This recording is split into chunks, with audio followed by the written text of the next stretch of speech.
अस्सलाम वालेकुम। मैं doctor Shoaib Khan, consultant nephrologist, transplant physician, care hospital Banjara hills. दोस्तों, ये साल हमारा शुरू हुआ, एक थर्ड वेव चल रहा है, Omicron, Covid, whatever it is, ये सब को साइड में रख के हम लोग इसकी बुनियाद पे जाके बात करेंगे। और जब मैंने गौर किया, मुझे दिखा कि vitamin D, the sunlight vitamin, बहुत क्रूशियल है। हर प्रिस्क्रिप्शन में विटामिन डी के सप्लीमेंट्स दिए जा रहे हैं।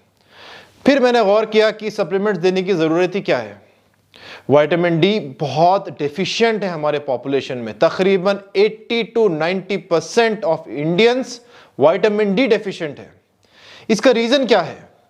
पहले के ज़माने में लोग जो है घरों के बाहर जाते थे, काम खेतों में या बाहर होता था, बच्चे ग्राउंड्स में खेलते थे, और जो है रोज़ बड़े लोग वॉकिंग करने सुबह फजर के बाद निकलते थे।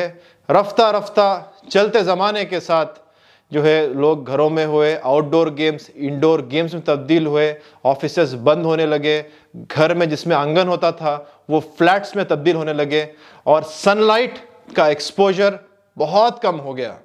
And over the years vitamin D पूरे पॉपुलेशन में बहुत कम डेफिशिएंट हो गए हम।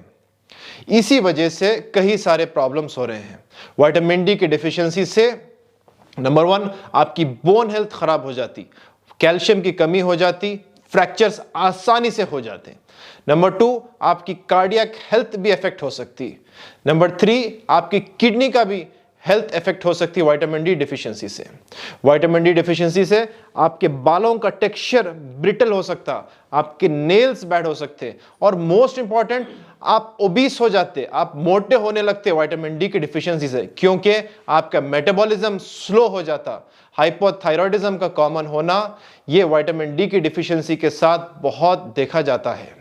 और द बेसिस विटामिन डी के साथ जिसका हमारा टॉक आज बहुत इंपॉर्टेंट है, यह है कि विटामिन डी आपका इम्यून सिस्टम, आपकी इम्यूनिटी को भी रेगुलेट करता है। इसीलिए आई थिंक हम लोग विटामिन डी पे फोकस करें, जो इजीली अवेलेबल है, बिल्कुल फ्री ऑफ कॉस्ट है। इसके लिए हम 2 चीजें कर सकते हैं। नंबर 1, जिस खाने में विटामिन डी है वो डाइट पे फोकस करेंगे तो इंशाल्लाह विटामिन डी का हमारा लेवल्स बढ़ता जाएगा। विटामिन डी मिलता है मिल्क में। मैं रिकमेंड करता हूं कि हर कोई डेली कम से कम एक 200 to 250 ml of milk, probably cow's milk को डेली कंज्यूम करें, पिए।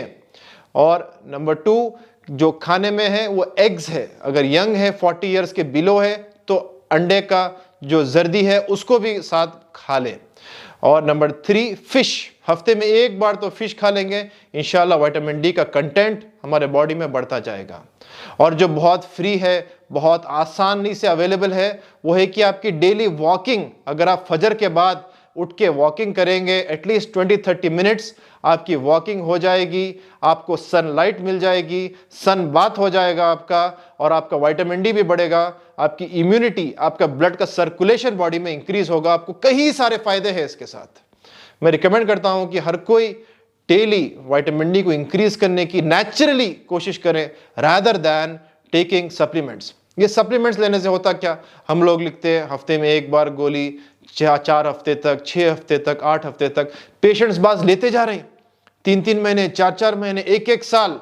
हो रहा क्या, विटामिन डी बढ़ जा रहा, कैल्शियम बढ़ रहा, ultimately kidney stones, kidney failure, dialysis तक पहुंच जा रहे हैं। विटामिन डी का ओवरडोज खाने से या सनलाइट से कभी नहीं होता, ये कुदरत का निजाम है।